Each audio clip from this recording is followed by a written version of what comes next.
ایک آریہ مذہب ہوتا تھا، اب اللہ کا شکر ہے وہ کوئی نہیں. اب ویسے جو بڑے نئے نئے مذہب نکل آئے ہیں، جو آدمی جتنا پڑھ جاتا ہے معاذ اللہ وہ ایک نئی بات ہی شروع کر دیتا ہے، اور جو انوکھی بات کرے اس کے پیچھے رش بھی زیادہ ہو جاتا ہے. سٹائل ذرا ہٹ کے ہو نا جی تو ذرا ماحول جلدی بن جاتا ہے. تو وہ آریہ مذہب تھا، تو وہ ایک آریہ آ گیا اعلیٰ حضرت کے پاس، آ کے کہنے لگا کہ فرض کی اہمیت زیادہ ہے کہ سنت کی؟ تو اعلیٰ حضرت فرمانے لگے بھئی اہمیت تو فرض کی زیادہ ہے. تو کہنے لگے آپ کا وضو تو پھر سنت سے شروع ہوتا ہے. وضو میں پہلا فرض ہے منہ دھونا، اور آپ سب سے پہلے ہاتھ دھوتے ہیں، یہ بھی سنت. ناک میں پانی ڈالنا یہ بھی، کلی کرنا یہ بھی. میری بات کی سمجھ آ رہی؟ اس نے کہا یہ آپ عجیب لوگ ہیں، فرض اگر بڑا ہے تو پہلے فرض ہونا چاہیے تھا. سمجھ آ رہی ہے میری بات کی؟ لوگ دین پر بڑے بڑے مختلف اعتراضات کرتے ہیں نا. اس نے کہا جی پہلے ہونا چاہیے تھا فرض. تو منہ دھونا فرض ہے، آپ نے گھٹنوں تک ہاتھ دھوئے، اب یہ جو آپ نے ہاتھ دھوئے یہ بھی سنت، کلی کری تو وہ بھی سنت، ناک میں پانی ڈالا تو وہ بھی سنت، تو آپ تو چوتھے نمبر پہ فرض ادا کر رہے. تو اعلیٰ حضرت فرمانے لگے تم اصل میں محبوب کا غلام نہیں نا. ہاں تجھے کیا پتا ہو یہ بات کیا ہے، تو بیٹھ جا ہم سے سن، ہم تجھے بتاتے ہیں.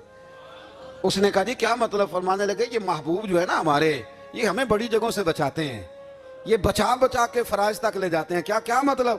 کہنے لگے حضور نے ہمیں کہا ہے کہ پہلے نا ہاتھ دھو لو، پتہ چل جائے پانی زیادہ گرم تو نہیں، منہ جالی نہ جائے، پہلے نا دیکھ لو. فرمایا پھر ناک میں ڈال کے پتہ کرا لو کہ اس میں سے بدبو تو نہیں آتی، سنت بھی ادا ہو گئی، پتہ بھی چل گیا بو تو نہیں آ رہی. اور فرمایا پھر منہ میں ڈال کے چکھ لو کہ بد ذائقہ تو نہیں. اب یہ 3 سنتیں ادا کر کے تم فرض ادا کرو گے تو اللہ بھی راضی ہوگا، اللہ کے رسول بھی راضی ہوں گے. آپ فرماتے ہیں مسلمانوں اس حدیث کو یاد کر لو، اگر تم اسے یاد کرو گے تو مضبوط ہو جاؤ گے. حدیث کیا ہے؟ نبی کریم صلی اللہ علیہ وسلم نے فرمایا اگر سارے انسان مل کے بھی تیرا برا کرنا چاہیں تو جب تک رب کی مشیت نہ ہو وہ تیرا برا کر نہیں سکتے. اور حضور صلی اللہ علیہ وسلم نے فرمایا اگر سارے انسان مل کے تیرا بھلا کرنا چاہیں تو جب تک رب کی رضا نہ ہو تیرا بھلا ہو نہیں سکتا.